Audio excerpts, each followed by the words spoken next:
કરોડોના ડ્રગ્સનો જથ્થો થશે બળીને ખાક। કચ્છ અને મોરબીના જિલ્લામાંથી ઝડપાયેલા ડ્રગ્સના જથ્થાનો નાશ કરવામાં આવશે। ગૃહ રાજ્ય પ્રધાન હર્ષ સંઘવી કાર્યવાહીમાં ખાસ હાજર રહેવાના છે। ઉચ્ચ સ્તરીય ડ્રગ્સ ડિસ્પોઝલ કમિટીની હાજરીમાં આ કાર્યવાહી કરવામાં આવશે। બંને જિલ્લાના કુલ 28 કેસમાં જપ્ત કરેલા ડ્રગ્સનો નાશ કરવામાં આવશે। વૈજ્ઞાનિક પદ્ધતિથી ડ્રગ્સ નાશ કરવાની કાર્યવાહી કરાશે।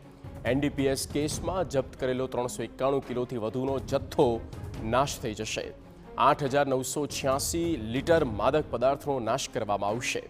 મહત્વનું છે કે ગૃહ રાજ્યમંત્રી હર્ષ સંઘવી આવતીકાલે ખાસ ઉદ્દેશ્યથી કચ્છની મુલાકાતે છે, જ્યાં તેઓ ભચાઉના લાકડિયા વિસ્તારમાં ડ્રગ્સના મોટા જથ્થાનો વૈજ્ઞાનિક પદ્ધતિથી નાશ કરવાની કાર્યવાહીમાં ઉપસ્થિત રહેશે।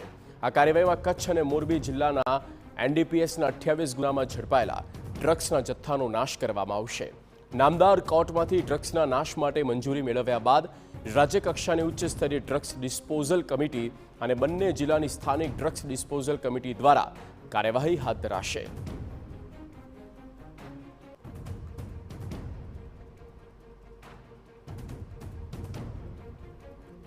તો આવતીકાલે આ કાર્યવાહી દરમિયાન રાજ્યના ગૃહ પ્રધાન હર્ષ સંઘવી ખાસ ઉપસ્થિત રહેવાના છે અને જે માદક પદાર્થ છે તેનો નાશ કરવામાં આવશે।